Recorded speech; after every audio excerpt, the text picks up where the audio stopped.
2026년 7월 3일 금요일 아침을 여는 생명의 큐티 시간입니다. 오늘 말씀은 시편 108편 1절에서 13절 말씀으로 주님이 함께 하시면 강한 적을 이깁니다 라는 제목으로 함께 말씀을 나누도록 하겠습니다. 108편은 좀 특징이 있습니다. 1절부터 5절까지 여기 보시면 1절부터 5절까지 이 말씀은 시편 57편에 있는 내용이고, 그 다음에 6절부터 13절은 시편 60편에 나와 있는 내용을 결합해서 만든 시입니다. 57편의 말씀은 다윗이 동굴에 갇혀 있을 때 사울을 피해서 그때 하나님 앞에 쓴 시이고, 그리고 또 60편은 에돔과의 전쟁 속에서 기록한 글이기도 합니다. 그러니까 이 두 개가 합쳐져서 만든 그런 이제 글이 되겠습니다. 일단 내용을 좀 들어가겠습니다. 다윗의 찬송시입니다. 하나님이여 내 마음을 정하였사오니 내가 노래하며 나의 마음을 다하여 찬양하리로다. 다윗은 마음을 정했답니다. 어떤 마음을 정했을까요? 내가 노래하고 나의 마음을 다하여 찬양하기로 다짐을 합니다. 그러면서 비파야 수구마 깰지어다 내가 새벽을 깨우리로다 이렇게 얘기하고 있거든요. 비파야 수구마 깰지어다. 비파와 수금을 깨고 있어요. 또 새벽을 깨우고 있어요. 그러니까 이 얘기는 무슨 이야기냐?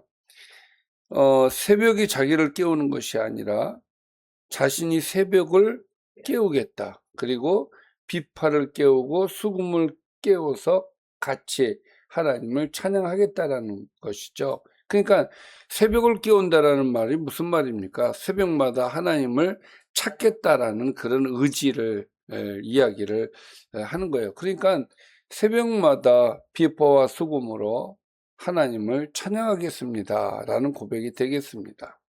그러면 왜 다윗은 이와 같이 찬양하고 새벽을 깨우려고 하는 것인가? 그 이유에 대해서 이제 3절, 4절, 5절 말씀을 그 내용을 알 수가 있어요. 자, 여호와여 내가 만민 중에 주께 감사하고 문 나라 중에서 주를 찬양하겠습니다. 이유는 4절, 5절이네요. 그러니까 새벽마다 나와서 주께 감사하고 문 나라 중에서 주를 찬양하겠습니다. 그러니까 다윗의 찬양은 개인적인 차원에서 머물지 않고 모든 민족 가운데서 하나님의 이름을 높이겠다라는 그런 고백이 됩니다. 그리고 이제 4절과 5절이 그 이유, 왜 찬양을 하려고 하는 것인가에 대한 이유인데, 4절에 보니까 주의 인자하심이 하늘보다 높으시며 주의 진실은 궁창에까지 이르기 때문입니다 했죠. 그러니까 주의 인자하심 때문에 찬양하겠다는 거예요. 주의 진실하심 때문에 찬양하겠다는 것이죠. 그러니까 다윗은 이와 같이 하나님의 인자하심과 하나님의 진실하심이 하늘보다 높고 궁창에 이르기는 그런 큰 신 하나님이시기 때문에 찬양하겠다는 거예요. 그러면서 하나님이여 주는 하늘 위에 높이 들리시기를 원합니다. 네. 주의 영광이 온 땅에서 높임 받으시기를 원합니다. 그러면서 자기가 찬양을 하겠다고 지금 고백을 하는 거란 말이죠. 그러니까 뭐 다윗이 하나님을 높인다고 해서 높여지고 뭐 낮춘다고 해서 낮아지는 분은 아니시죠. 그러나 이 말의 의미는 무엇입니까? 자기가 모든 사람 가운데서 하나님의 이름을 높이는 그런 마음을 하나님 앞에 올려드림으로써 많은 사람들이 하나님의 높으심을 인정하고 찬양하기를 원한다, 이런 이제 고백이 되겠죠. 나 혼자서만이 아니라 모든 사람이 하나님을 찬양하기를 기도하는 그런 모습인 것이죠. 자, 그래서 1절부터 5절까지의 말씀은 하나님의 이름이 높여지기를 원합니다. 하나님을 찬양합니다. 하나님의 진실하심과 하나님의 인자하심이 높고 크시기 때문에 나는 날마다 새벽마다 나와서 하나님을 찬양하겠습니다. 아멘. 이 얘기예요. 근데 이 고백은 사실은 언제 고백을 한 것이냐면 다윗이 사울을 피해서 동굴에 숨어 있을 때 쓴 글이란 말이에요. 그러니까 어려움을 당했을 때 그런 어려운 상황 속에서도 다윗은 하나님을 찬양하겠다라고 하는 그 고백을 보면 우리도 정말 흔들리지 않는 정말 하나님을 찬양하는 그런 모습이 우리에게 있어야겠다라는 생각을 우리가 하지 않을 수 없게 됩니다. 자, 그리고 이제 6절부터 말씀은 갑자기 여러분 보십시오. 주께서 사랑하시는 자들을 건지시기 위하여 우리에게 응답하사 오른손으로 구원하소서. 구원을 요청하는 내용으로 갑자기 전환이 되어져요. 5절까지는 찬양하겠습니다라고 얘기를 해놓고 6절에서는 구원해달라고 하는 그런 내용이에요. 자, 구원하셔야 됩니다라는 그 다윗의 입장을 보면 항상 다윗은 하나님 이렇게 해주셔야 됩니다. 이런 기도예요. 왜? 주께서 사랑하시는 자들, 주님께서 사랑하시는 자들이기 때문에 이 어려움 속에서 구원하셔야 됩니다. 또 다윗은 기도할 때 특징이 하나가 있어요. 항상 말씀을 근거로 해서 하나님 이렇게 말씀하셨잖아요. 이렇게 말씀하셨잖아요. 그러니까 이 말씀대로 하나님 지켜주세요. 이런 기도를 할 때가 많거든요.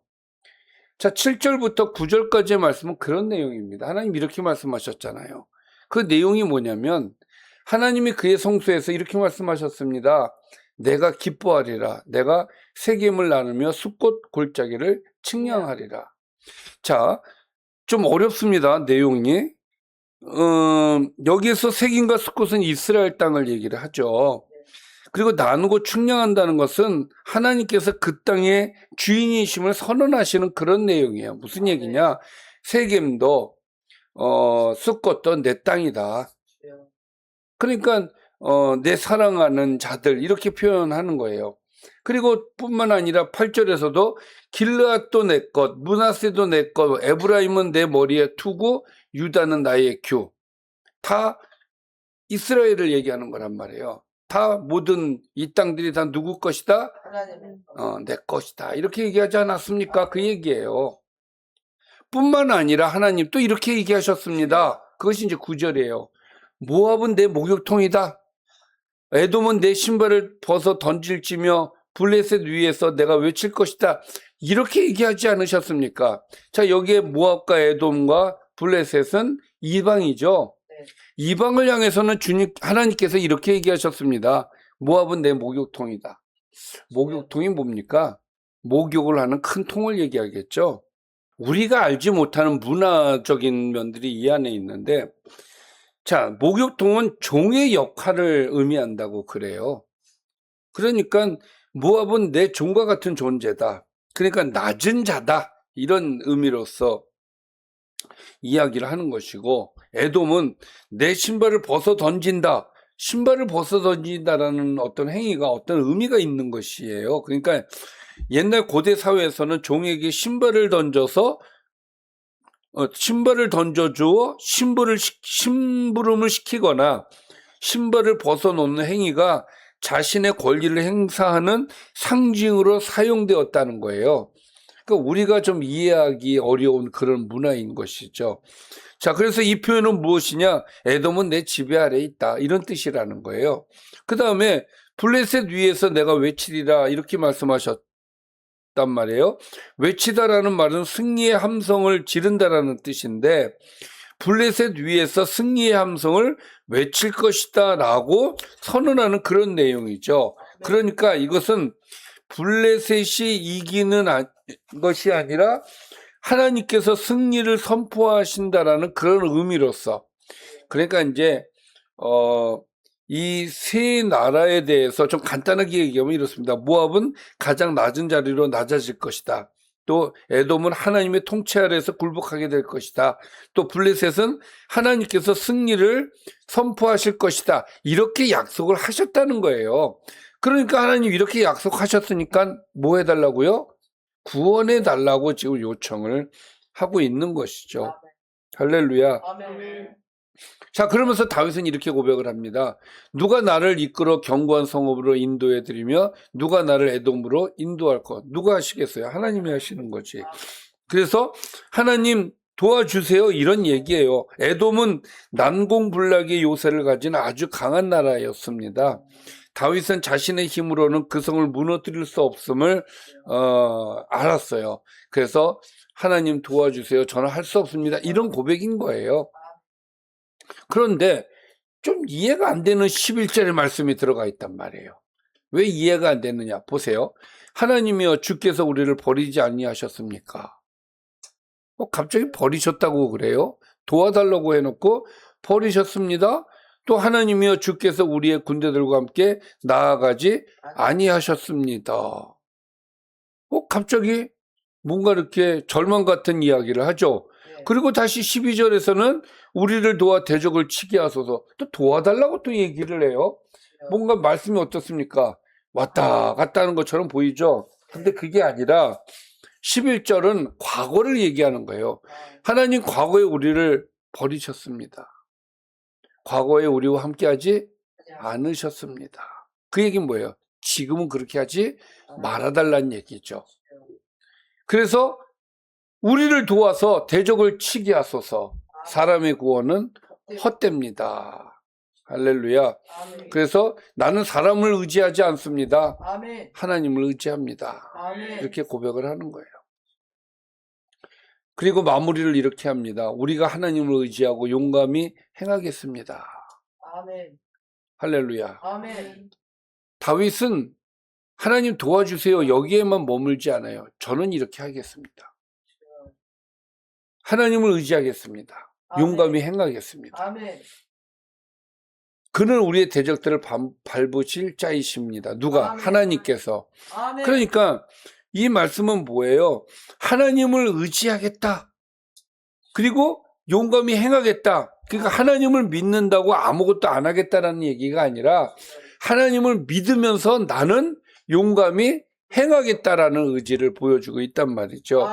그러니까 우리가 하나님만 그냥 마음으로만 믿고 가만히 있으면 되는 것이 아니라 움직여야 된다. 이 얘기예요.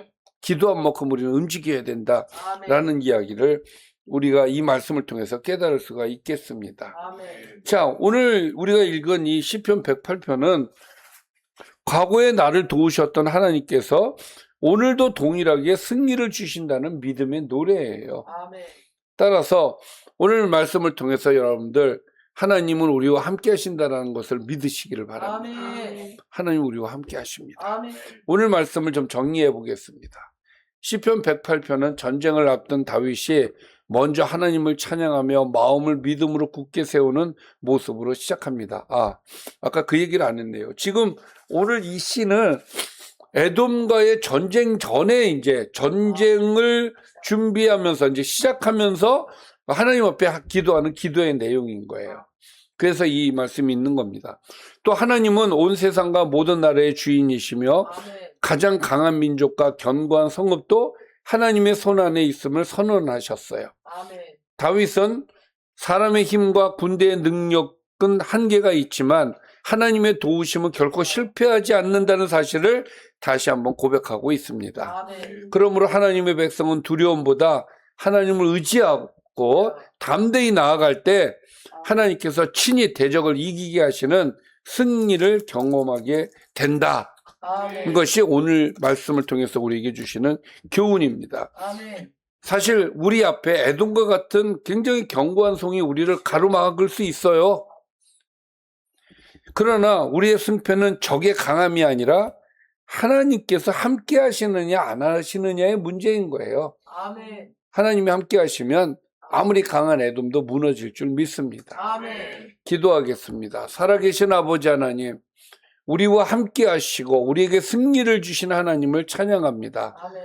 우리를 어떠한 강한 세력이 막는다 할지라도 하나님이 나와 함께 하실 때에는 반드시 승리밖에 없습니다. 아멘. 우리가 이것을 믿고 용감히 행하는 저희들 될 수 있도록 도와 주시옵소서. 아멘. 예수님의 이름으로 기도드리옵나이다. 아멘. 아멘.